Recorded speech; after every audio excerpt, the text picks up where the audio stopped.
These teams, the Ragin' Cajuns in red, and there are a lot of Cajun fans here in the audience this afternoon, Victor, as they get prepared for a doubleheader of sorts today. It's a full day for the Cajuns. I hope the last one out of Lafayette turned off the lights.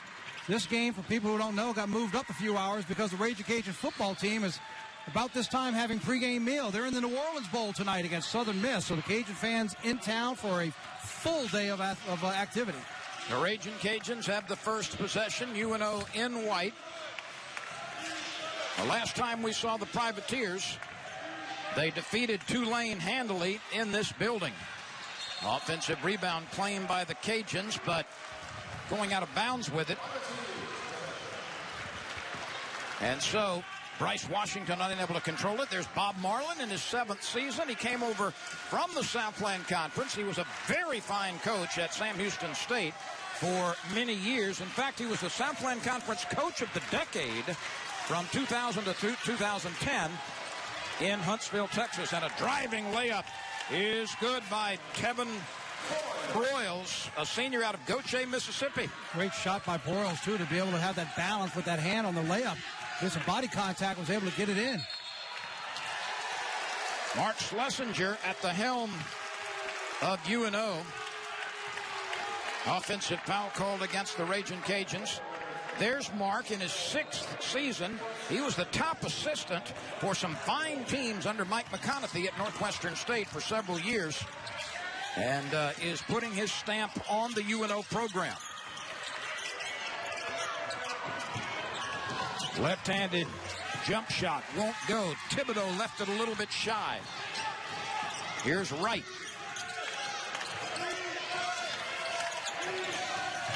Miller backing in, faking, and a bumping foul is called in the lane on Poe. And the guys with the whistles today, John Hendricks, the referee. The 2 umpires are Roger Schmitz and Nathan Bemis. We've been fortunate to see both of these teams here on CST over the last couple of weeks. As you mentioned, Lynn, we saw UNO take on Tulane here at the Lakefront Arena, where Tulane came out and based on some poor shot selection early. The Privateers built a huge lead and then just never really let up on it. Then we were in Lake Charles to see the Ragin' Cajuns take on McNeese. And remember, in that game, the Cajuns got off to such a slow start, and then all of a sudden it was like they were shot out of a cannon. The offense just completely flipped the script in the second half. It's interesting to see if they can play a full game like that, and the Privateers keep up this effort at home. We could be in for a really good one. Justin Miller bags both free throws. You described that 28-1 run that the Cajuns had against the Cowboys as a red blur, and that's exactly what it was. No, it happened so fast, and McNeese was just in control of that game on the road, and all of a sudden, out of nowhere, Cajuns went into halftime with the lead because of that big run. And a traveling violation is called down low against Zeno. Good ball movement by the Privateers. They actually passed up a couple of potential shots. That is intercepted for the moment by Zeno and touched last by the home team, much to the distress of the Privateers bench. Let's take a look and see why Mark Schlesinger is so upset. Watch the deflection here. It comes off the leg. There's a tip. Oh, yeah, they absolutely blew that call. That ball clearly went off of Jay Wright. That's why Schlesinger was so upset.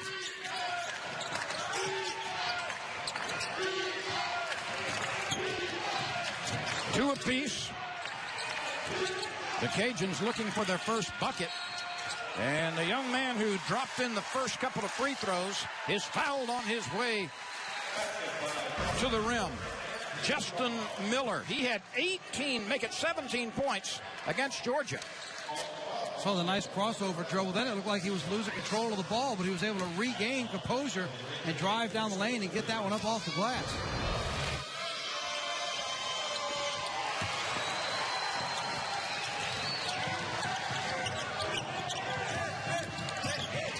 The Privateers looking for a tying basket here. The Cajuns have scored 5 consecutive points. Miller has all 5. Right for 3. Won't go, and the rebound snatched by Zeno. Long 3. Came up a little short by Gill. He's got the green light. He's got 19 trays this year, which leads the team. And a 3-ball by Miller skids off the rim. And don't be surprised if this starts turning into a shootout, particularly with the Raging Cajuns. We saw that. Bob Marlin really lets them try to find that shot, and they can shoot from the outside. He'll let them launch from deep. Gill leaves it, and a jumper is rammed home by Poe. Makur Poe, the 6'9 junior from South Sudan, averaging a little under 5 points and a little under 5 rebounds a game. He's got his first bucket today. Brown takes the return pass, splits the defenders, and lays it in. Roydell Brown making his 8th straight start, the freshman out of New Orleans. Zeno overcommitted on that play. He went for the steal, but when he went for it, he committed so far to the backcourt, his man went backdoor, completely took him out of the play. That set up the lane for the easy layup. The Cajuns have scored 7 of the game's last 9 points. Let's go back and look at Brown. Victor, you described it perfectly. Watch him go right by the defender. Yeah, well, Zeno's going to try to commit on the pass. You see him, that's him flailing to the right of your screen. He tried to get the steal, but once he missed it, it put him in a bad spot, and it opened up the lane for Roydell Brown. Made it 5-on-4, and he just took the lane right to the bucket. Nate Fry has entered the game for the Privateers. He has not played this season up until this point. He was ineligible in the fall semester. A running left-hander won't go by Thibodeau. Bartley has that one blocked. And it takes a bounce, and it's grabbed by Gill, and he's on the move. Fry, a great three-point shooter, online but a little long with his first attempt of the year.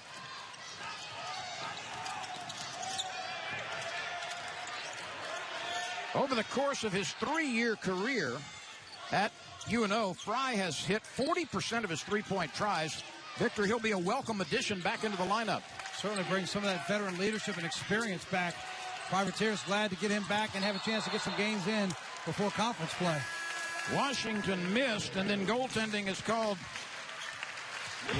Defensive who average in double figures. They do, and they like a lot of shooting from the outside. They can add up points very quickly, as we saw in Lake Charles just a couple of weeks ago. They come into this game, one of the top scoring teams in the country, just about 87.5 per ball game, but they'll stretch the defense out with the outside shooting, and then when you overcommit, they'll take you to the inside and attack the basket with that size. And you get a good look at Nate Fry. They go down inside, and Thibodeau had it right on his fingertips and couldn't get it to go off the glass. You have to be able to convert that. Move the ball around. You get it inside the block like that with a drop step to the basket. You've got to be able to put that in.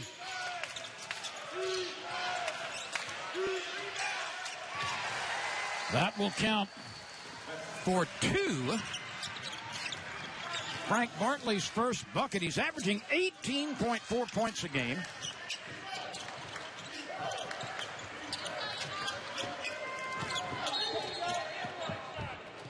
And a whistle before the drive. Let's go back and look at Bartley's first hoop today.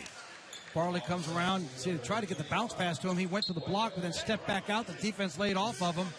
He hits a nice little baseline jumper. Lynn, he's an interesting story. You look at his shooting percentages. He's shooting 45% from three-point line. You say, wow, that's good. That's down from where it was when we saw him. He was shooting 56% behind the three-point line. UNO is having some trouble early with makeable buckets. They've had some good looks, but they've left 3 or 4 hoops aside the rim. And they're not getting any second chances either. 7 defensive rebounds for the Cajuns. We have played nearly 6 minutes. 9-4 ULL. Miller fakes and loses it. Touched last by the Privateers. Makur Poe rejoins the lineup. And Jonathan Stove, who's played very well lately, comes in for ULL. Stove has averaged 10 points in the last 5 games. He was a big catalyst against McNeese. Miller couldn't get it to go at the buzzer. Let's see if UNO can string a couple of hoops together.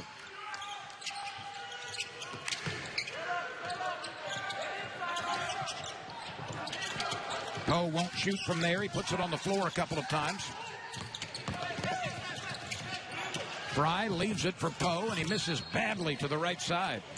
And a shoe came off of somebody, one of the defenders. Justin Miller lost a shoe. So Justin Miller reties the shoe.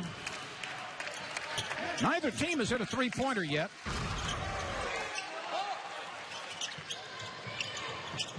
He got it on his teammate. Teammate stepped on the backside of his shoe, ripped it right off his foot.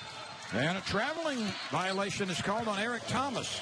Thomas did not start. He's a big scorer, leading the team in both scoring and rebounding. 20.5 points a game, nearly 8 rebounds per contest.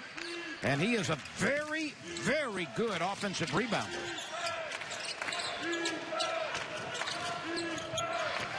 Washington leans over the dribble. This is Stove. Stove hanging, shooting, and he was fouled. He'll go to the line. It's going to be on Poe coming on the help side defense. That'll be his second. Cages ran just a little bit of a curl, came across inside the lane. Watch Poe come across. See his man's on the lower right. He comes back across to try to help out on the defense. He gets called for the reach and the slap on Stove. Stove scored 20 points off the bench against McNeese in Lake Charles. What do they always teach you, Lynn? What do they always teach you when you're little? Don't put your hands on a stove. I like it. Best I got. We've got basketball coming up full force on CST. Tune in tonight at 8. Men's basketball, Middle Tennessee and VCU. Tomorrow, the LSU Lady Tigers live at 2 o'clock. They're going to take on North Carolina. Log on to CoxSportsTV.com for the full schedule.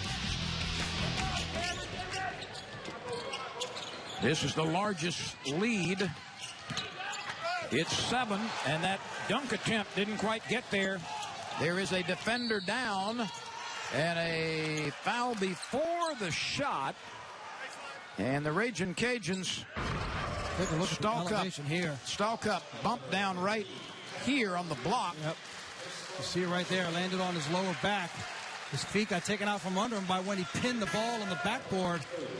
Actually served as sort of a kind of a catapult if he had brought his body around. He couldn't land on his feet, land on his lower back. But he's up. He's going to go to the bench, but it looks like he's going to stretch it out a little bit. It's good to see him at least walking out as he gets a nice hand from this large Ragin' Cajun contingent down here.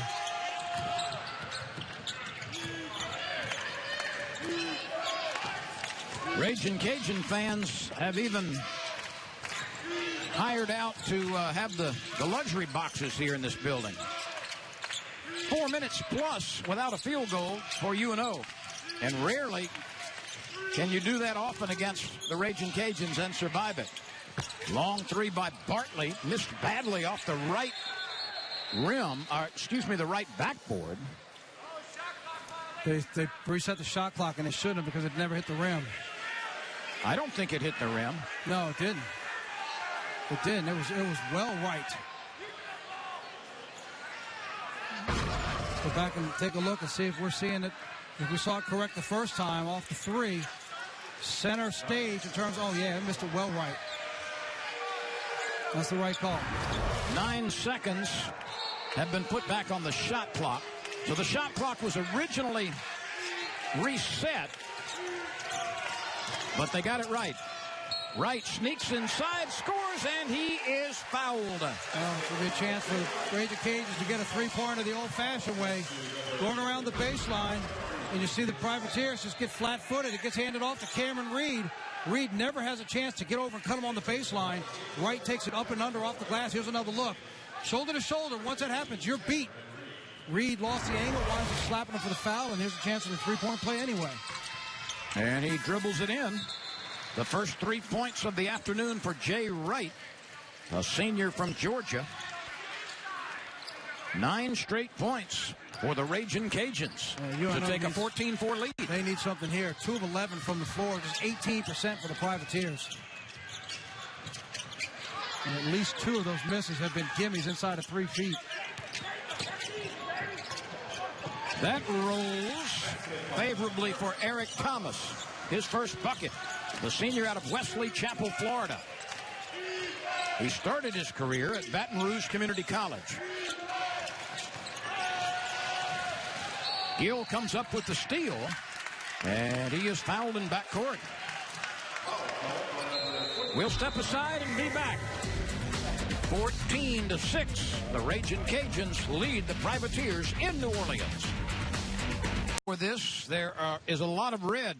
Yeah, I'm sure it's a little different for the Privateers to hear this kind of noise when their opponent scores. But as you mentioned, these fans started getting here about 90 minutes, almost 2 hours before game time. We couldn't figure out where they were going, and then we realized they rented out all the suites. They were having their own little private party here before tip, and then they're all going to move the party down to the Dome. Eric Thomas got loose and flushes it easily. He scored 4 off the bench. So 2 consecutive buckets now for UNO. Breaks a long field goal drought. You see both teams have hit 4 field goals. UNO badly needed that as they were 3 of 12 coming out of the timeout. Right now, the difference, since UL Lafayette has yet to hit a three-pointer, being 0 for 4 from deep, the biggest difference, Raging Cajuns are 6 for 6 from the free throw line. The Privateers have yet to shoot a free throw. Bryce Washington turned it over on the travel. Once again, a lay-in off a backside cut. Tevin Broyles laying it home, and he's going to shoot a free throw. Take another look at Broyles down on the inside. Head fake, sees the defender coming, lets it fly right by. Bartley tries to slap back at it. Here's another look. Nice inbounds pass. Here goes flying by. Tries to slap at it. You see it gets a nice little home field bounce. Gets it to go in. Privateers now have 6 points off of 4 Raging Cajun turnovers. It was Nate Fry on the assist.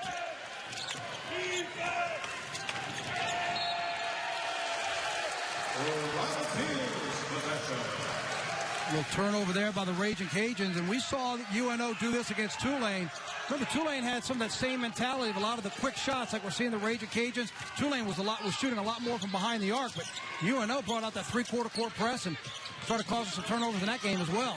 And the Privateers have scored 7 consecutive points.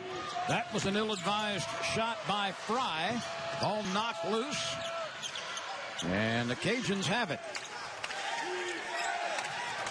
Cajuns came up with it. Nice job by Gill, not throwing it towards his own basket, sending it the other way.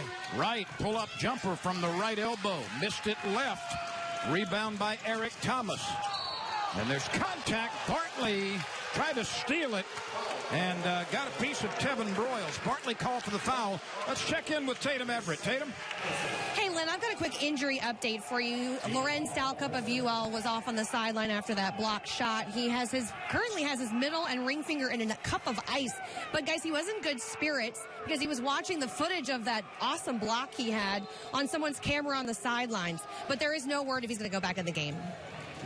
That looks like potentially a dislocation, certainly jam fingers. He'll tape them together and see if he can go later.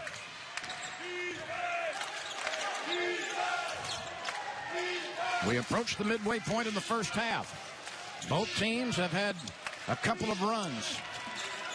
14-11. The Raging Cajuns lead by a 3-point bucket.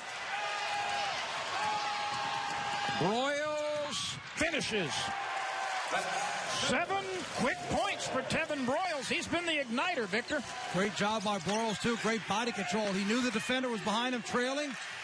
Able to slow his step down and avoid getting it blocked to get it up off the glass. And the Raging Cajuns, who had a big run earlier, now have seen the Privateers on a 9-0 run. This for 3. And one of them finally goes down. P.J. Hardy, the freshman out of Lake Charles, rams home the 3. First three-pointer of the day for either team. Now Raging Cajuns 1 for 6. And they needed that to stop the momentum the Privateers have picked up. That defense has been doing the job for UNO. Hardy has been a good scorer off the bench in his freshman season, averaging more than 7 points. Here's another 3. Bam! 2 in a row for the freshman out of Lake Charles. His brother, Kevin Hardy, a former standout at McNeese State.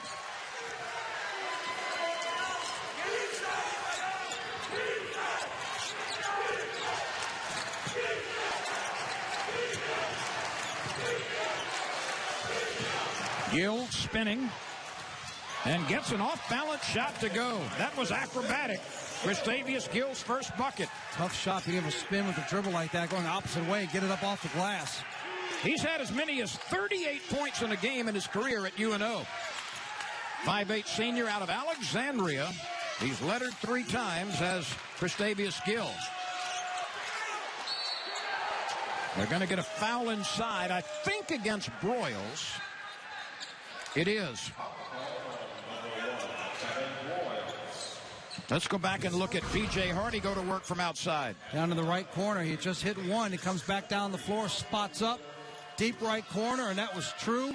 2 field goal attempts.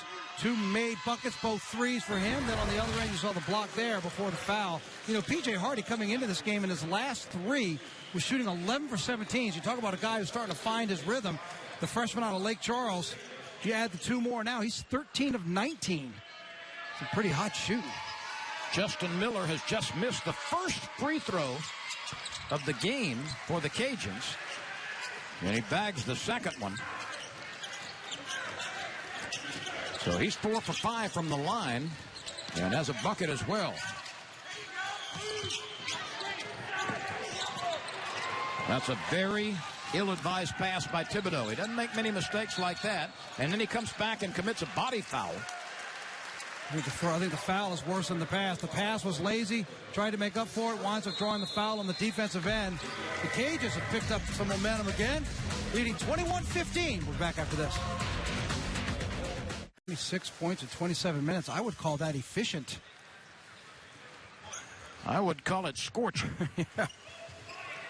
Privateers on the offensive end got to start getting the ball back in the paint. They have an 8-point advantage there, 14-6 over the Raging Cajuns.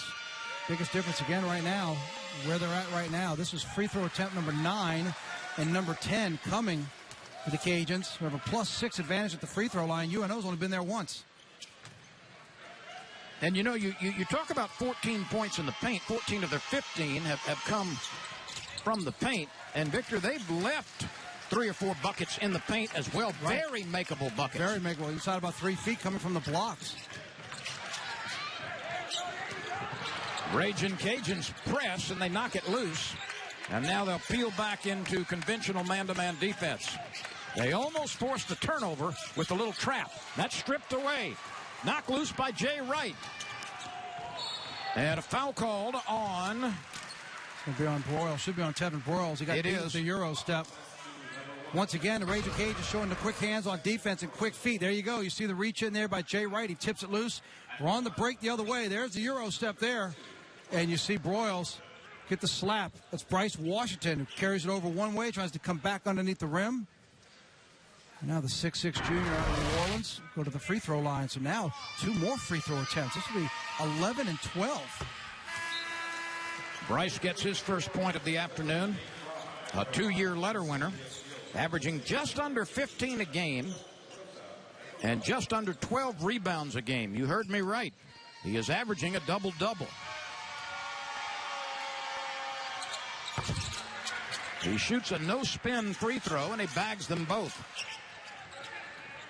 24-15, this is the biggest lead for the Cajuns. Eric Thomas wants the return pass, but doesn't get it. That lob inside is grabbed by Zeno, and he was fouled. And the Privateers have done a pretty nice job of dissecting the interior defense. Tough inbounds pass because you're coming straight down. Most of the time, coaches would advise you to get that pass from the wing, but it was a nice touch to Zeno, who just couldn't finish it. Hardy was able to get a hand on it enough to where it deflected the ball and sent it to the free throw line. Zeno has been a good free throw shooter up to that point, 10 for 13. The 6'6" junior out of Beaumont, a 2-year letter winner. He's had as many as 23 points and 11 rebounds in a game. That's one of those where you see him get that inbounds pass on the block. You'd like to see him take one drop step and get it above the rim. Don't even let a defensive player slap it out of your hands or deflect it. Instead of taking it up soft, just take one power dribble and go put it over the rim. 24-16, the Raging Cajuns on the road in New Orleans have the lead. And a foul is going to be called against Gill. Well, it's tough to find a rhythm right now for either offense because the whistle's being blown a lot, very frequent. You see Gill trying to slide down to keep his defensive position. Slaps in there quickly on Wright. 2 more free throw attempts for the Cajuns. Wright leaves this one short. This young man, a senior out of Rincon, Georgia, has had as many as 27 points in a game. That came this year against James Madison.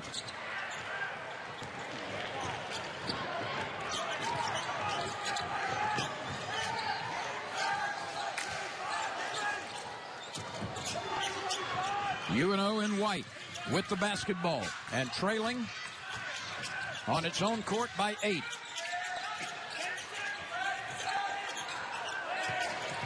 Shot clock at 6. And a blocking foul is going to be called. Cajun fans don't like it. Thibodeau had lowered his shoulder, was trying to ward off the defender as he went to the rim. You make the call here. No, that's absolutely the right call. Now, here's why the Cajun fans are upset. Watch his elbow after he makes the contact right there. They see the elbow, but by then the foul had already been committed. And Justin Miller was nowhere near being set to draw the charge. Agreed. Thibodeau drops in his first point. Traven is one of 2 privateers to start every game. The other is Broyles.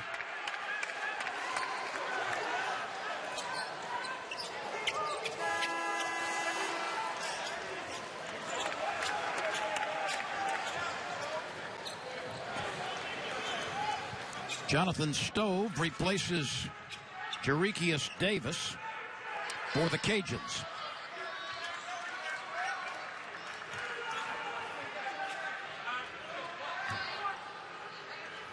This young man who's about to shoot a free throw is a very good student, an honor roll student in pre-dentistry. Maybe a few years, Victor, we'll be calling him Dr. Thibodeau. That's right.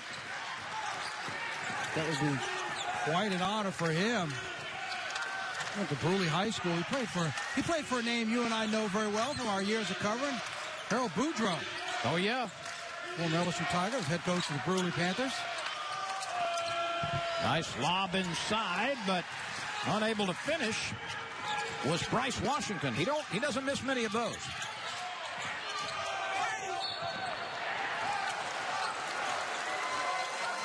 Fry just forced the issue on that one. A little too much dribbling. End to end. One thing about Fry and about Gustavius Gill, they're both low to the ground. They're very thick. They're stocky. They have quick dribble and quick feet. That time tried to dribble and weave his way all the way through, forced up the shot. Got the miss, but then there's a foul, so we go to the other end. This is going to start to be a concern, if it's not already, for Coach Schlesinger and the Privateers. This is number 15 and 16 here in the first half, still with 6:20 to go. Privateers have only gone 5 times to the line. Then the Raging Cajuns have missed as many of the Privateers have taken. McClure Poe replaces Traven Thibodeau for the Cajuns. Miller misses twice. That's 4 consecutive misses by the Raging Cajuns. The last 5 points, though, that the Cajuns have scored have come at the line. It's been about 3.5 minutes, 4 minutes maybe, between field goals. Wright has that one blocked and a foul called. They're going to call a jump ball. Nate Fry defended, and the possession arrow favors the Privateers. Remember I was talking about being low to the ground and the quick feet. You see how he's shadowing him, and look at that elevation. Puts his hand on the top of the ball. Here's another look. Watch number 3. Slide his feet, slide his feet. Look at the elevation he gets up and puts his hand on top of the ball. Force that jump ball, and the Privateers have excellent defense there by Nate Fry.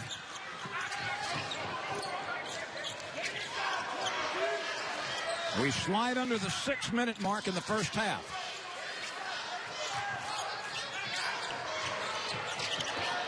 Fry on the cut through, but Zeno couldn't get it to him. Now the lob down low.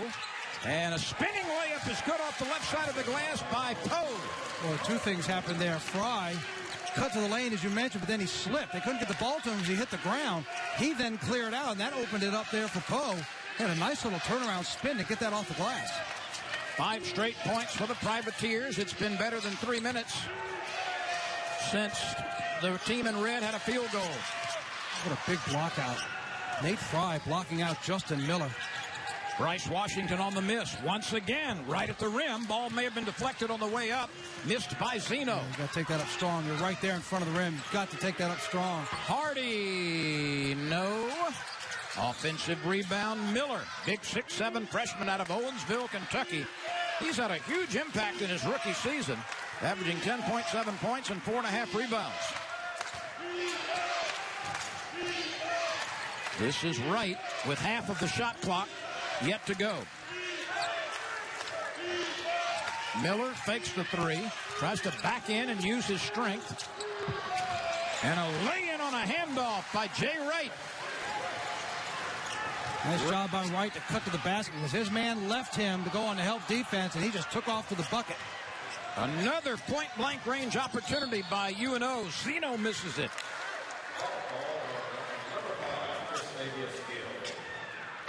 Back and take a look at the last bucket here. Watching the left of your screen, you see Zeno.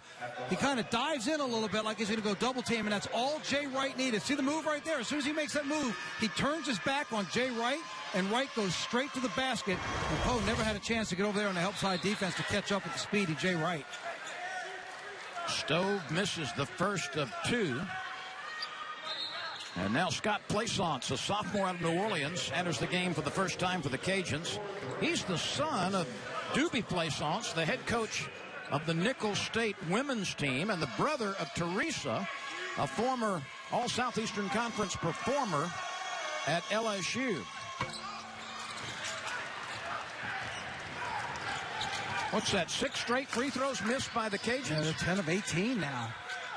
Tell you what, if you're going to be as aggressive on defense as the Cajuns are, and as aggressive trying to go to the basket, you've got to start improving that free throw shooting when you get into conference play. Yeah, 18 free throw attempts. We're going to start 4 minutes to go in the first half. Zeno is looking inside. There's a good battle between Poe and Plaisance down there, and that's intercepted easily. Bryce Washington. It's going to come the other way. How about that? Eric Thomas gets the bucket, but that was an offensive play set up by a defensive one. Oh, Michael Zeno with the elevation, the emphatic block that sent the Privateers running the other way. That got the crowd ignited on both sides. Pull-up jump shot. Stove misses it. Rebound hits the floor. He tries to throw it back down low, and a loose ball goes out of bounds. Actually, it's a foul. Eric Thomas drew the foul. Victor, let's look at this defensive play by the Privateers. Oh, the elevation by Zeno. Go the other way, and how about 2 for the Privateers? Off the glass, down by... Do you know the average cost? The storyline is both at the free throw line because of how many they've missed, but the only scoring they have been getting is they've been getting the front ends of 1-and-1s on the free throw line. Eric Thomas now has 7, and he'll try for his 8th point right here.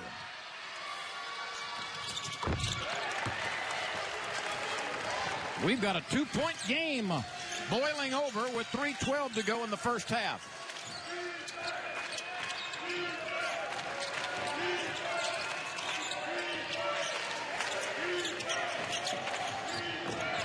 UNO has scored 9 of the game's last 11 points.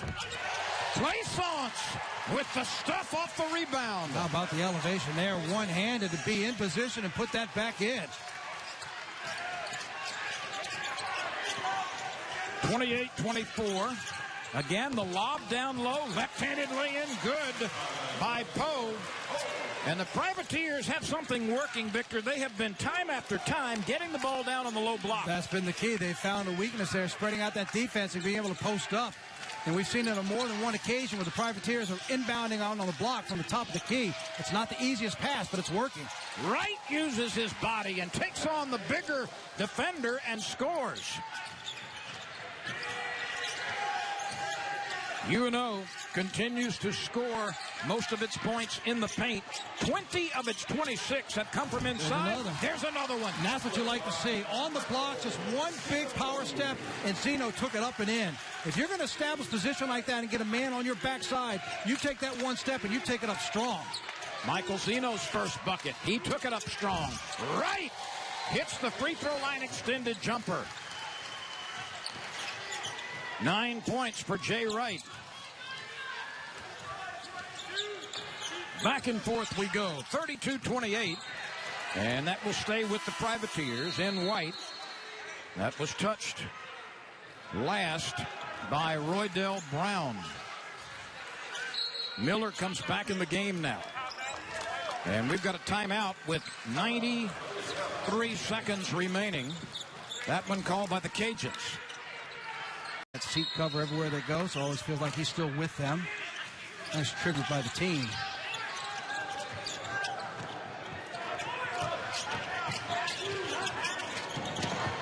This for three. Yes, it's the first one, and it's George Rosa.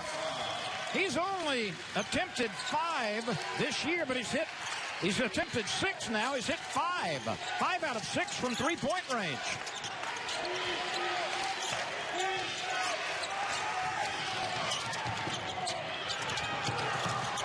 That's blocked by Nate Fry. You mentioned his strength, Victor. He's been a force inside defensively. No, they're very quick. He and Gill both, just because of their build, they're very quick, but they're strong enough upper body to contend with whoever they're guarding. Fry fakes right, dribbles left hand, defended by Plaisance as he came over to help, and the rebound by Washington. He had a great move where he got Jay Wright all twisted up on his ankles and had him fall down, but when he took it to the lane, it was just too much, and he overshot the rim.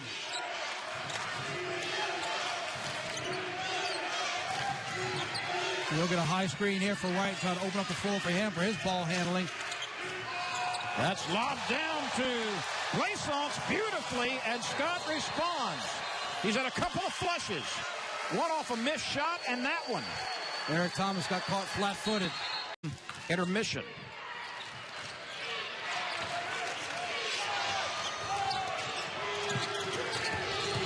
Fry, left-handed, didn't have a chance, and that's the end of the half. His Cajuns have a 3-point lead. And Mark Schlesinger had to be pleased the way his team fought back after a couple of nice Ragin' Cajun runs. Jay Wright with the basketball. He had 9 first-half points. Uses a pick. Looks inside. The Ragin' Cajuns hit only 2 of 9 3-point shots in the first half. The left-handed looper won't go for Justin Miller.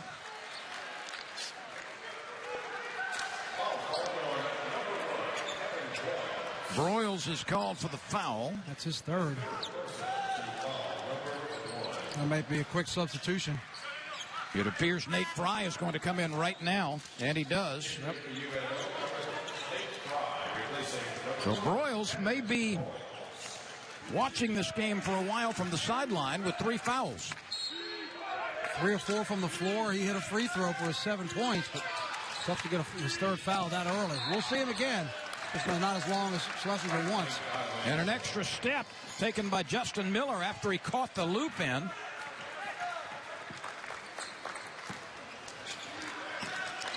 UNO can tie with this possession, or perhaps even take a lead with a 4-point play.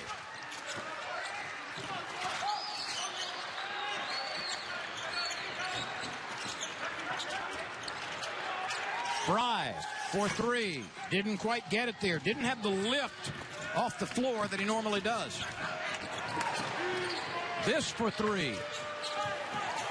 Brantley missed it, and a putback by Miller. That was a great touch pass by Roydell Brown.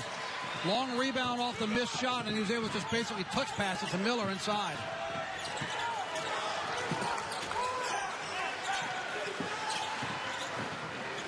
(36-31). There it is. You can from see Nate the difference. Fry. You can see the difference in his arc, Lynn. You called it just a moment ago how flat it was. He didn't have it in his legs. That time he was able to get a nice catch, not a lot of defensive pressure. Good lift from the leg kick, and you can see the arch in that shot was so much better. Nate Fry has been a 40% three-point shooter in his 3 previous years at UNO. ULL comes up with an easy steal. Wright powers his way in over the bigger guy. Jay Wright, the first into double-digit scoring tonight. He's got 11. Averages 13.5.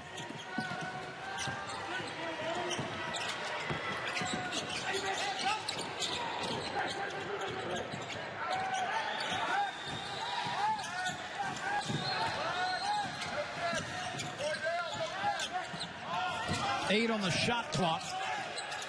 This is Gill. Takes it strong and scores. A blocking foul is called. Christavius Gill, who had one bucket in the first half, scores early in the second. Well, just a moment ago, it was Gill who lost his dribble, his second turnover, and Wright going the other way to put that turnover and convert it into points. But look at this drive. He comes in kind of awkward. I've got to be honest with you. I thought the defender was standing there. Gill had him on an awkward angle. Made it look like more of a defensive foul. He was planted there for a little while, but Gill crashed into his shoulder. That was Frank Bartley, who did appear to have stationary position. Look, the Privateers could get to the free throw line. Look at that, 86% on this game. There's 16 points above the season average. Raging Cajuns 13 points below. Most point guards are pretty good free throw shooters. Christavius Gill is only 50%. We'll see if he can convert the old-fashioned three-point play. He does.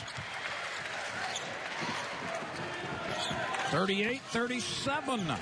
A scant one-point lead by the Cajuns.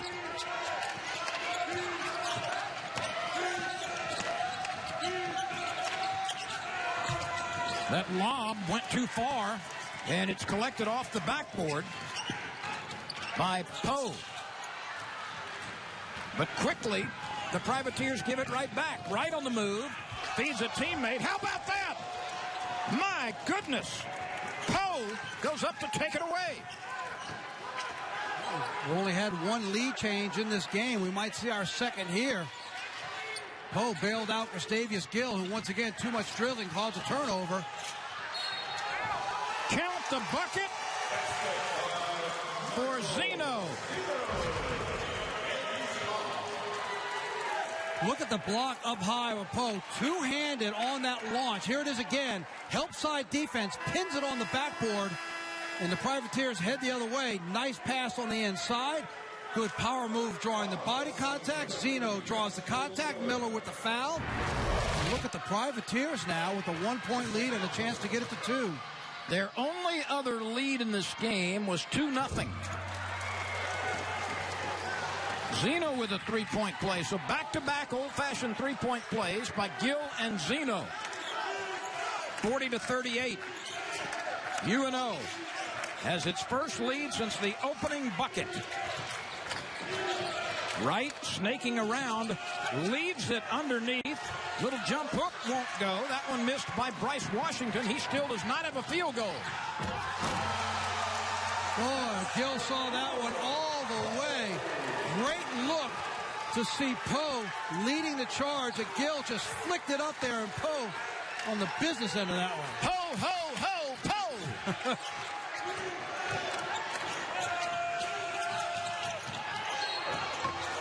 A foul called, and that's going to put Brown at the free throw line. Look at the nice touch coming right at you. Poe filling the lane. Cage's defense slow to get back. Miller focusing on the ball. Washington not down there fast enough. Poe with the elevation. Christavius Gill with the assist. Brown shooting free throws this afternoon for the first time. He's a freshman from New Orleans.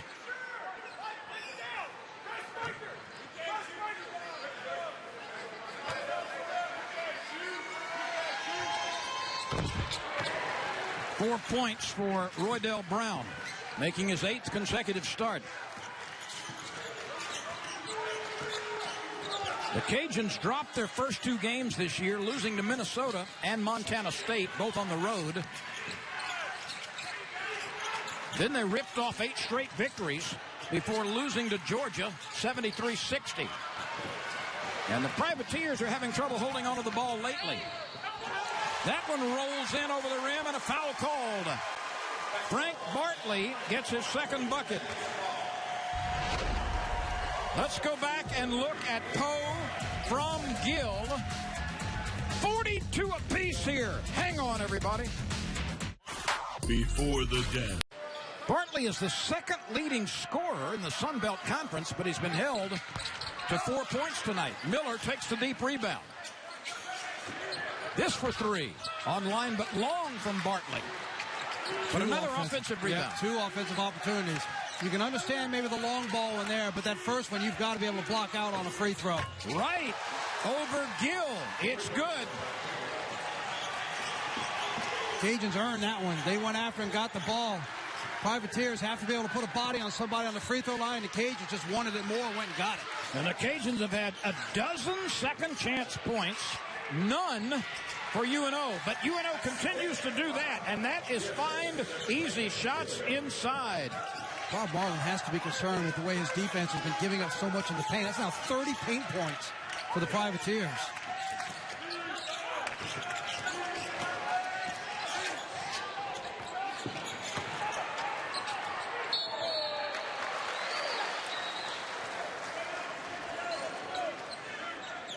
Let's go back and look at another point-blank range opportunity. Great spin from Nate Fry to get away from his defender. Here's another look. It's coming from the left side of your screen. Just spun and dove to the bucket. He got Bartley on his backside. Spun and moved. Great pass leading so he can lay it up and in. And that young man, Thibodeau, who wears number 25 in white, got it all started with the entry pass. And Bryce Washington, who still does not have a bucket, misses a free throw. Thibodeau's going to get a rest. Bryce Washington averages nearly 15 a game, and he's been held to a pair of free throws.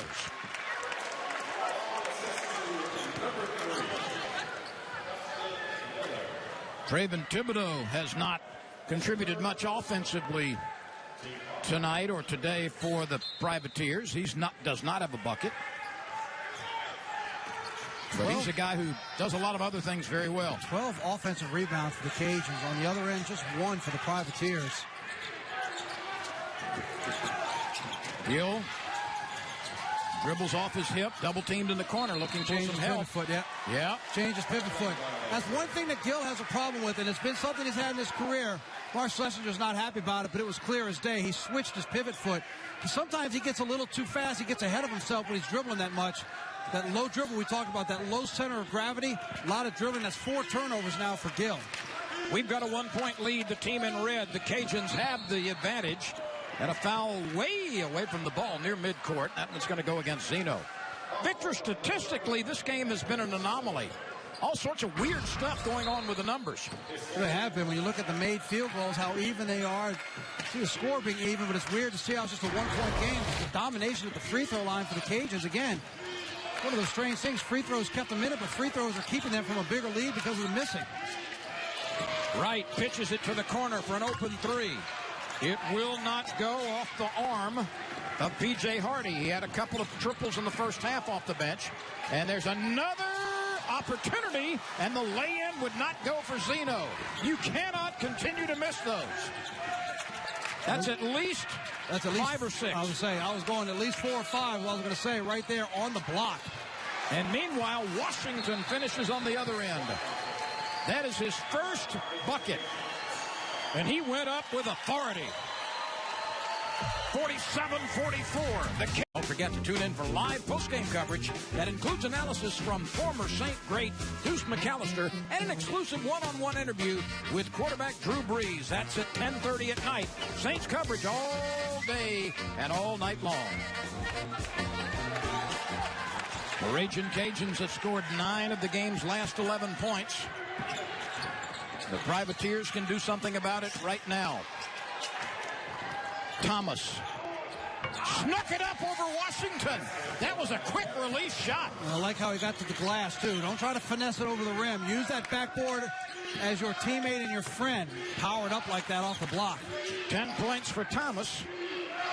He's the leading scorer and rebounder on the year for the Privateers. Wright for 3. Offside Wright. Washington offensive rebound. Brown, yes. More work on the offensive glass. Exactly right. It's 3 straight offensive possessions where the Cajuns have been getting the job done on the offensive glass. That was only the second bucket of the game for Roydell Brown. And a foul on Brown. Mark Schlesinger looking on. Brown has 3 fouls now. That's the strong move on the other end.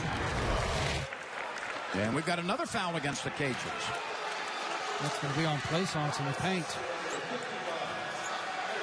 Yep. That's his first. Plaisance contributed with a couple of buckets, and how about that? On the throw-in, a double-team slam down of Nate Fry, but a foul call.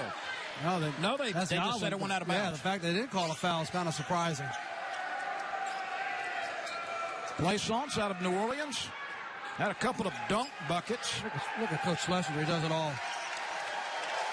Like his man got knocked to the floor from 2 defenders. You know what he does? Grabs the towel. Hold on a second, fellas. I'm going to clean up the floor. Give my guys some grip. Look at him. Just working it. We saw how hard Nate Fry went down. Look at all that sweat on the floor. Let's make sure they don't slip again. Nice job, Coach. Mr. Clean. Goaltending. Yep, and the bucket will go to Eric Thomas. 12 points now. And you know why? It's because it's such a quick release. That ball got out of his hands so fast to get up on the glass. By the time the Cajuns, watch how fast this gets out of his hands. He just lifts and goes right off the glass, and you can see Plaisance hits it coming off the backboard. But it was such a quick first release there by Thomas with that drop step.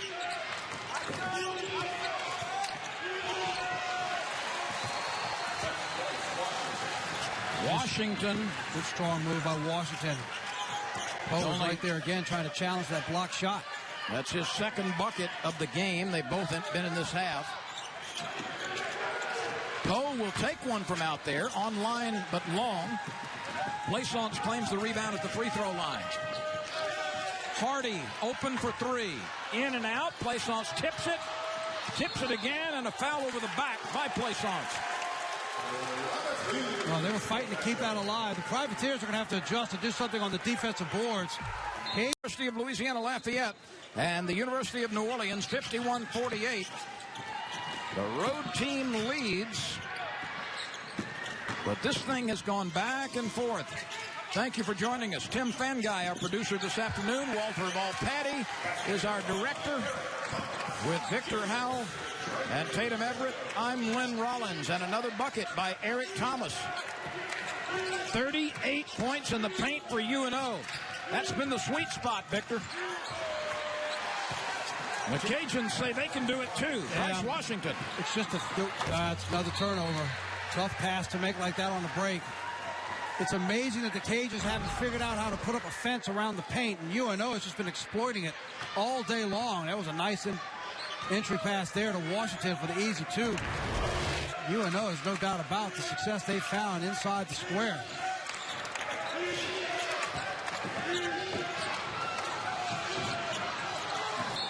Good hustle by both sides. 3 players collected floor burns, trying to keep that ball alive.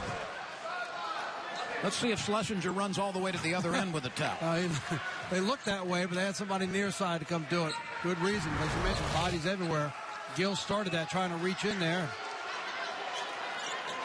Started that melee.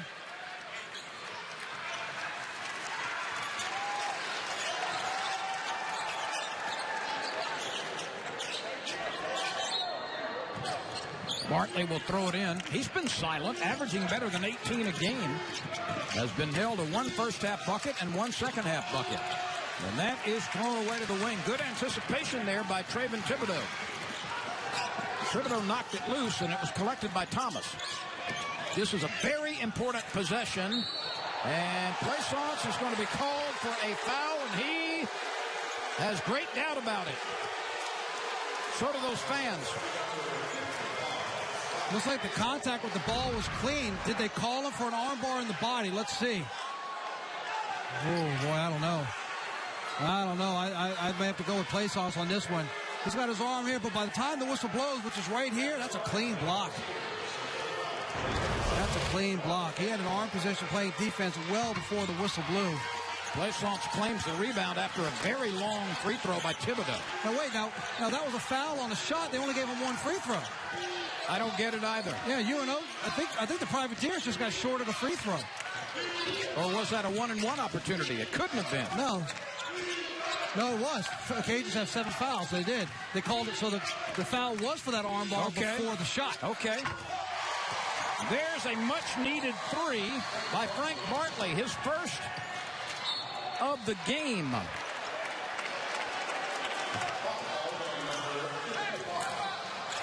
Okay, so we were talking about it a lot. Just to kind of reset on that play from Plaisance that you see down on the other end, the long three from the corner. We showed you that how you saw the armbar. That's where they called the foul. It was before the shot attempt, which was a clean block. Then the Privateers came back down here, and there's the other foul from Plaisance, the most recent one with the body contact. So that's why there was one free throw. It was the bonus. And I think the one-and-one makes the call legitimate. Yes, because the foul was clean. I mean, the block was clean. Listen, all the reaction between the crowd reacting, Plaisance reacting, Schlesinger talking about it. We overlooked the fact that they called it on the floor. And Plaisance has 4 fouls, and he'll leave the game now. Eric Thomas at the free throw line, looking for his 8th second-half point. And he's got 16 now in the game. Tatum Everett, what do you have for us? Just said that Eric found his shot here in the second half. In the last 2 games he's played in, he's scored 17 points in each of them, which is his lowest point total. He's averaging over 20 a game, so we'll see if he can match that. Right now he's at 16, so he could get better than he's on track rather to get his average. And Tatum, he did not start today. He's come off the bench to score his 16. 3 buckets and 2 free throws in each half. Thomas tried to whip it in there on a backdoor cut. He takes it back and flushes it. Well, Washington had good defense. He jumped the passing lane for the steal, and Thomas took one quick step and took it away right from him. Everybody started heading down the other way, leaving the wide open lane for the easy dunk. Put your seatbelts on, everybody. We've got a 2-point game. A long fadeaway three off the back iron. Wright couldn't get it to go. Look at the other end there. You see right after he had turned it over and Washington jumped the passing lane. Nice job by Thomas to get the steal again. Takes it down for the emphatic, too.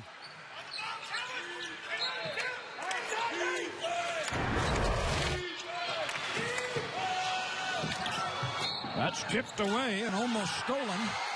And simultaneous, perhaps, it's going to be called it a jump ball. A tie ball. That's going to go to the Privateers.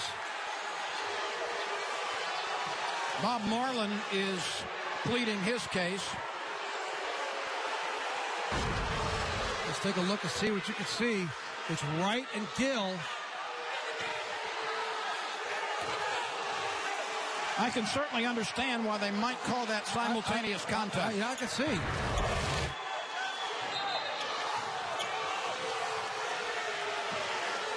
You had the 5'8" Gill jumping with the 6'1" Wright. You can see where maybe one of them slapped it off the other's hands, or maybe both at the same time. I could see why initially. And you know what you do like? Even if the fans don't like it, it was immediate. There wasn't a doubt about it. If they, hey, I didn't see it, jump ball right away.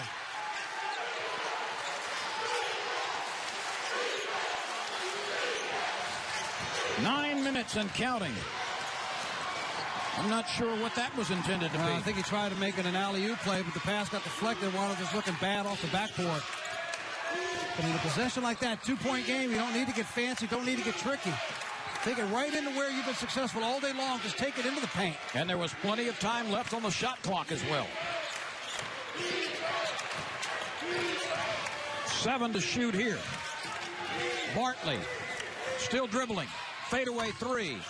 Didn't get it there. Rebound Thibodeau. This is Gill. He's been silent offensively with a bucket in each half. Cajuns still want to shoot those 3-pointers. Look at those numbers. 4 for 20 from deep. The last Ragin' Cajun field goal was a couple of minutes ago. Gill. He's got 20 of them now. It's his first 3-pointer of the game. 57-56. UNO. Privateers 3 for 6. They have held off on the three-pointers, but when they've taken them, shooting 50%, making it count. 7 straight points for the home team. And a foul in backcourt against Stove. Christavius Gill's three-pointer has given the Privateers a 1-point lead. Much more with Scott Shanley joins me tonight in the Louisiana Cat Studios. Join us for CST Tonight. We'll look forward to seeing you there. We've got a lot to talk about today. Bowl season kicking off, Lynn, in full today for college football. A lot of exciting basketball like what we're seeing here and more bowl games to come. Lots to talk about tonight. 'Tis the season. Eric Thomas leads a point at the free throw line. And was there a lane violation? I don't think the clock started properly. They're going to give the possession to the Cajuns. Bob Marlin wants an explanation. Let's see what's going to happen here. Privateers setting up in a little 1-2-2 three-quarter court press. We'll see how active this is or if this is just token pressure. If they're going to come at them and try to look for maybe a double team in the corner, here it comes. Nice job by the Cajuns to break it.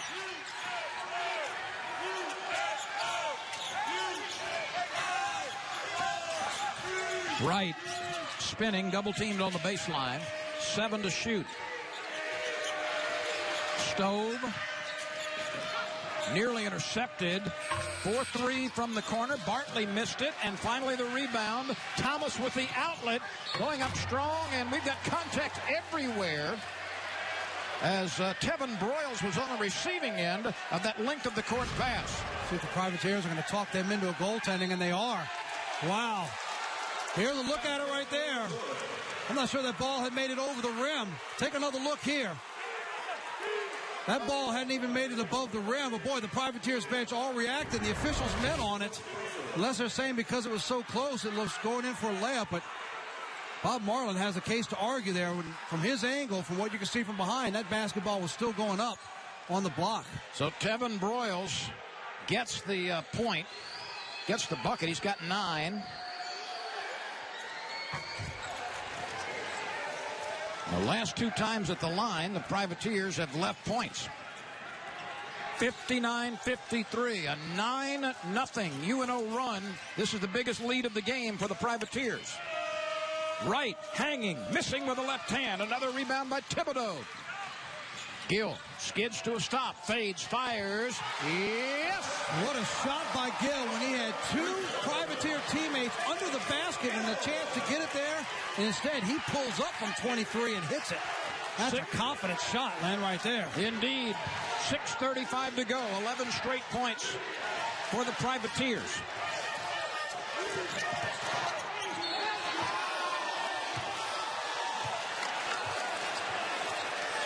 Well, there was potential for 2 or 3 calls on that whistle. They're going to call a defensive foul, but came close to being a travel. And they gave him the continuation on that foul. As you see Gill with the pull-up 3. See if you can see his team. Look at the top of the screen. There's 2 teammates in the lane with a zip pass to get it to both of them. And instead, he pulls up and drains it. Confidence for the Privateers. But then on the other end, they gave the bucket to Brantley. I mean, if you're playing night times in the big arenas in the NBA, that may have been a nice continuation. Cajuns will certainly take it at this point. It's a way to stop the momentum that the Privateers have grabbed. So a 3-point play opportunity for Frank Bartley, who is the second leading scorer in the Sun Belt Conference, but he's not been particularly good today offensively, although the second half has been much better for him. How efficient have the Privateers been here in the second half? How about 12 of 16 from the floor? That will stay with UNO. Gill has got to be careful for the Privateers. He's getting very careless. He's forcing the issue on the offense, getting a little sloppy. That was almost his 5th turnover. 6:13 to play. 15 to fire. That's going up. And off the rim, no good. Offensive rebound, Thibodeau. Gill, too strong off the iron. And another deep rebound. Thibodeau's grabbed the last 2 misses. This is Gill. Leaves it short. Tipped in. Tipped in by Zeno. That is something that the Privateers have had trouble with all. 64-59.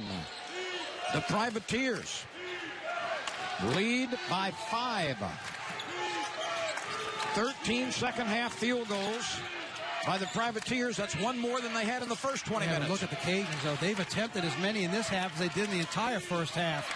9 of 28 so far. The lob pass didn't get there. That one came up short from Bartley and easily intercepted by Thibodeau. Defense has been what's gotten the Privateers to this point with this lead, the way they've been playing aggressively on the defensive end, and then the efficiency once they get the ball to convert on the offensive side.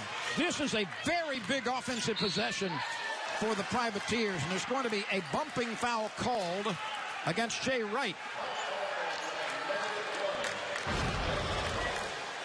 Jay Wright well behind the three-point line, trying to body up Nate Fry. There you can see it right there. It's clearly a foul because you're moving. Fry's trying to dribble. You're bouncing off your feet. You make the contact. I know Wright doesn't like the call, but it's clearly a foul. And with more than 10 fouls now, it'll be 2 free throws the rest of the way for the Privateers. This copyrighted telecast of Southland Conference basketball may not be retransmitted, reproduced, rebroadcast, or otherwise distributed or used in any form without the express written consent of Cox Sports Television and the Southland Conference. Nate Fry bags both free throws. And it is a 16-1 run in progress for the Privateers.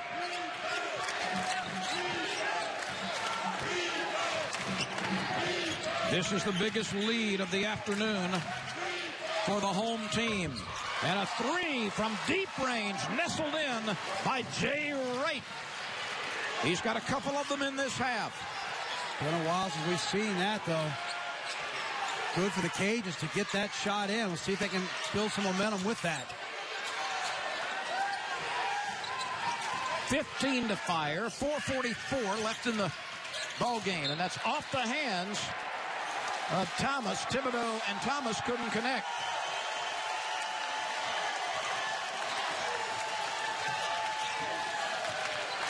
We've got some excitement here in the Lakefront Arena.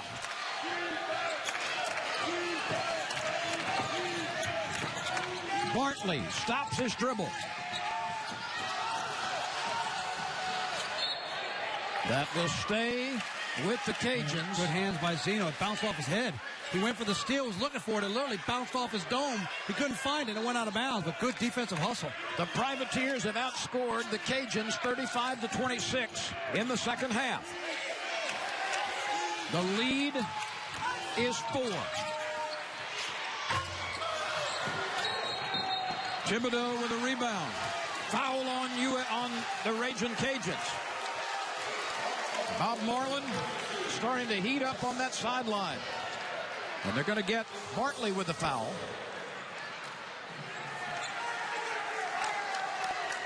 That's his third.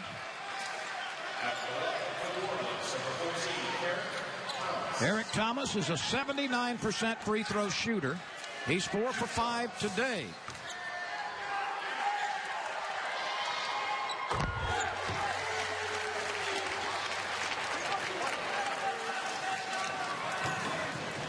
Mark Schlesinger inhaling shallowly at the moment.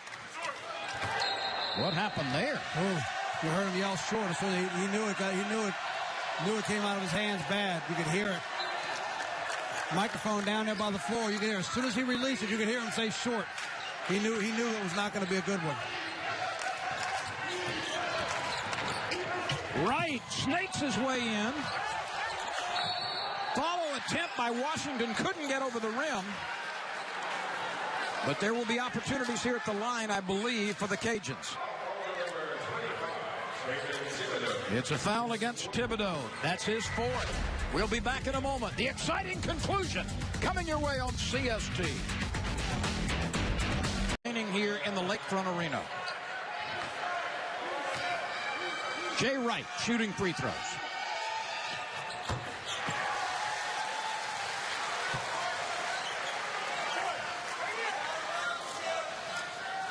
$18 for Wright.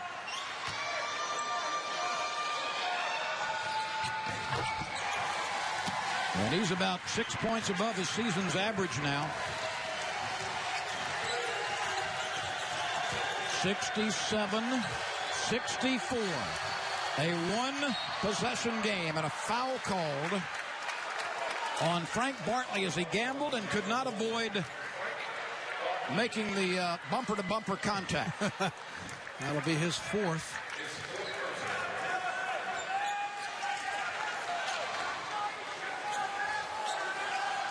Kevin Broyles shooting free throws. Broyles hits one here. That'll put him in double digits for the fourth time in his last 6 games. He's 1 for 2 today, but on the season, he's 85%. So what you're saying is chances are better than good. One's going in, huh? Not that one.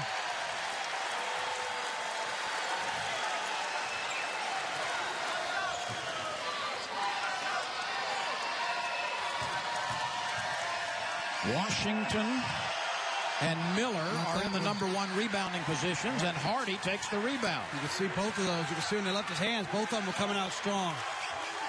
So Broyles leads points at the free throw line in a 3-point game.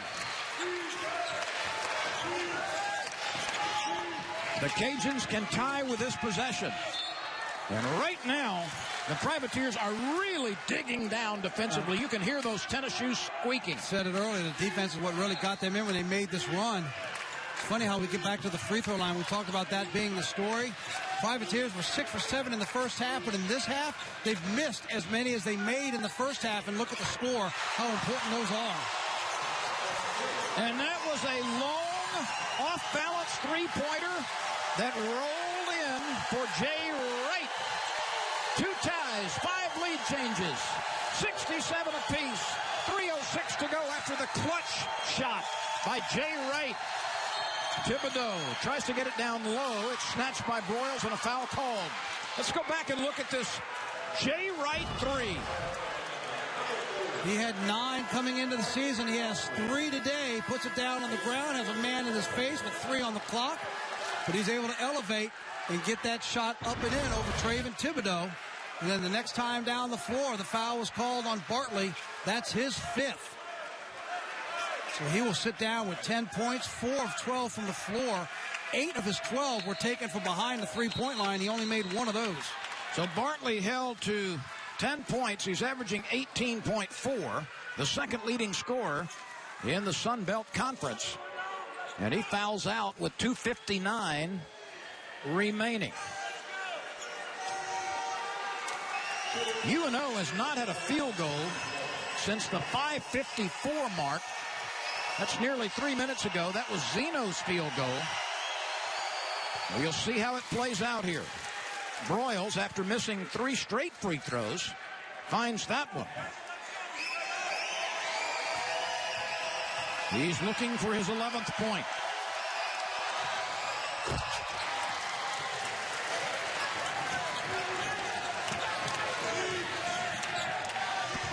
(69-67), courtesy of the free throws by Broyles. UNO with the lead. Right.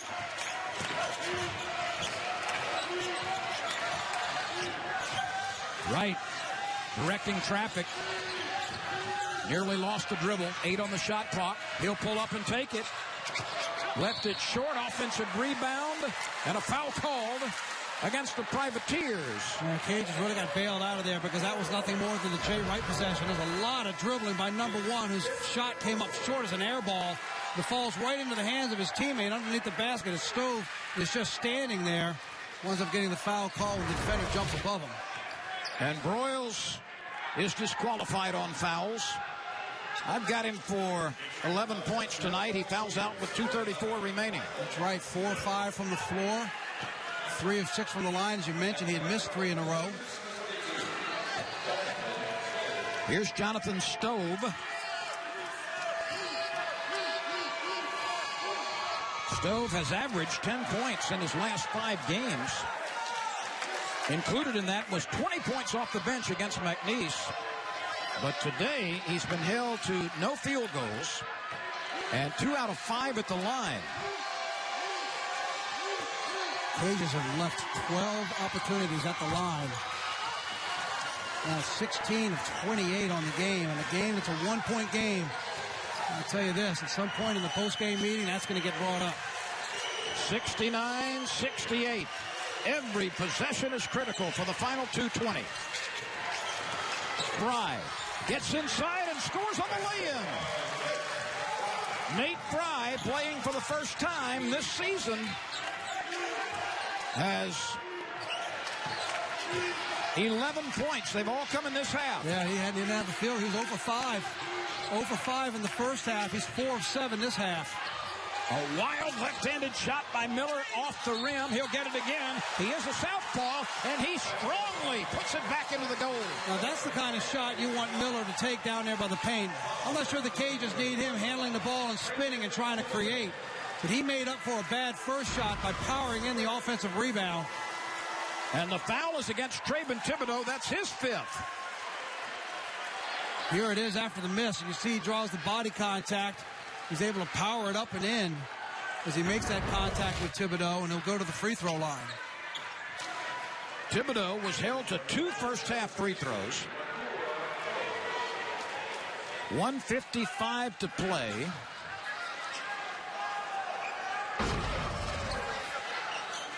Thibodeau just unhappy over not only the 5th foul, but a game which did not see him contribute offensively. And he is a very fine player. Another miss.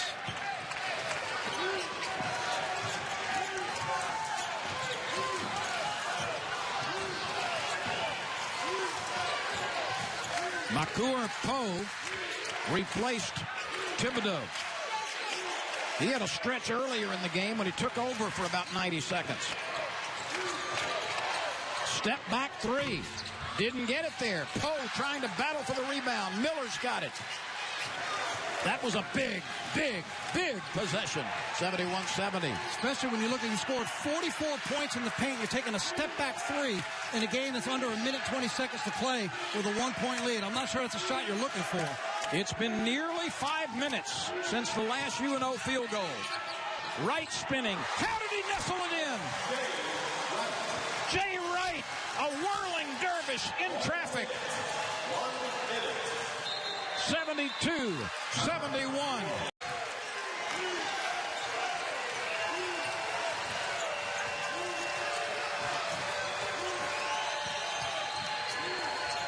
Nate Fry, not much movement offensively. He'll take a 3 for the lead. Missed it right. Miller with another big rebound. Again, 2 3-point opportunities. When you've got the time for 1-point game, you can get it inside. That's where you've been successful. Privateers are 4 of 11. 4 of 11 from behind the big line, but you've got 44 points in the paint. So why down the stretch are you relying on the 3-point shot? Here it is with Jay Wright coming down the floor. Gustavius Gill reaching around just to draw the foul. Here you see, look at the free throw graphic. Remember, the Privateers only went to the free throw line 7 times in the first half, so they have really increased their appearance there. Well, if that were a pinball, it would be about 700 points. Wright has had a big load offensively in this second half.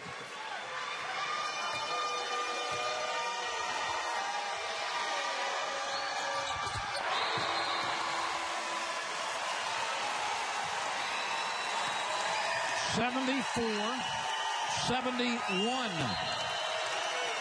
34.7 seconds to go. It's still a 1-possession lead for the Cajuns after the 2 free throws by Jay Wright.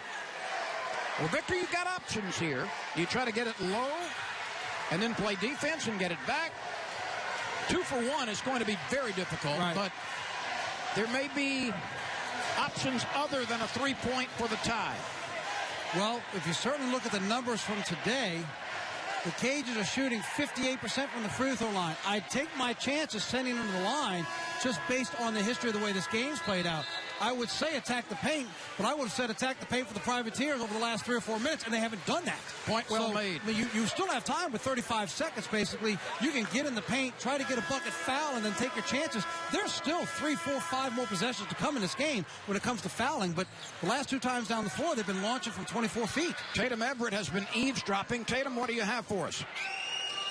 Was really they're on the sidelines. They were huddled up really close, really tight, drawing up, hopefully in their eyes, that game-winning play with only 34 seconds left in this one. So we'll see how it plays out. This is Nate Fry, and he's going to call a timeout as he gets the ball to the three-point line. Both teams are in the double bonus. Now, if you're the Cajuns, you can afford a foul here. In what sense? Not giving up a 3? Exactly. Okay, yeah, but to me, though, I still think it's too early for that. You got 30 seconds. You got 26 on the shot clock, 30 on the game clock. But if you're the Privateers, you run an inbounds play here and attack the glass. You could do that in 5, 6 seconds. You make a bucket now. It's a 1-point game. Look for the immediate foul. Then UL Lafayette's going to go down and shoot free throws. That's going to give the Privateers. I'd say you're probably 2 possessions, maybe 3, depending on how fast they foul, from getting to that point of having to foul to avoid the 3-point shot. I just think there's too much time. Now, I agree with you from this standpoint. If Mark Schlesinger sends them out of the huddle and he sends them out to hold the ball like they're going to set up for 3, you're right. It's right down your alley what you just said. Then you foul and don't give them that opportunity. But I think there's still way too much time on the clock for that. Again, I go back to the fact you put 44 on the board in the paint. That's been your wheelhouse all game long. Pardon the pun, but that's a paint well made. Well, let's see if they decide to use that or not. Nate Fry to Thomas. Nope, they're going 3 ball. This for 3. No! It would not go for George Rosa. Remember, Rosa came off the bench in the first half and hit one. That's only the second free throw, three-pointer he's missed all year. Yeah, he just came into the game as well. He hasn't played all that much. He just came in the game a few moments ago. But the possession is going to stay with the Privateers. I'm surprised they've been looking for the 3 to tie. Even if you get it right now, you give the Cajuns possession with a chance to win. And they called Rosa on the... Oh, they called it on Gill, the clear out. Gill has been whistled for a foul. Let's take a look at where it was. Gill's dribbling, coming off the screen. Let's see what happens here. Oh, that's dubious in my opinion. Oh, my goodness. Where was the foul? 17 turnovers for the Privateers. And Victor, we've got the advantage of replay, but that quite honestly was a dubious foul. Yeah, that was not well called and a bad break for the Privateers. But at this stage of the game, if you've gone more than 6 minutes without a field goal, it's very easy to harp on that. That's not going to be the difference. The difference is you got away from your game plan. And look, to my point, he misses a free throw. If you go into the paint and try to get where you've been successful, this is why you play the numbers. They're 57% on the game. Well, P.J. Hardy makes it a 2-possession game. Now you need a quick launch and points of any kind. A 2 or a 3, it doesn't matter. You got to get something. And that's going to do it. Cage is going to win this one. 4 seconds to play. And UNO trails by 4. The Privateers led for 9 minutes until the final few seconds. The Cajuns have scored 7 straight points. The last field goal for the Privateers was at 5:54 remaining on the clock. So nearly a 6-minute drought in field goals. That's 5 fouls for Gill, who finishes 3 of 7 from the floor, 9 points, 5 turnovers. Again, we talked about that. Look, this was an entertaining game from both ways. We saw the Raging Cajuns on a nice run in the first half, but free throws kept the Privateers in it. We saw an outstanding run by the Privateers here in the second half when they completely took momentum away to take the lead. But credit the Cajuns for what they were able to do. Fight back after the Privateers built the lead. Have to look back here. What was the longest lead again? We have the numbers. New Orleans' largest lead was what? The Privateers. Was 6? 6 or 7, okay. yeah. So the Raging Cajuns were able to stand that And unfortunately for UNO, they just couldn't figure out a way to close it here at home. And the Cajuns did enough down the stretch to not panic and get that win.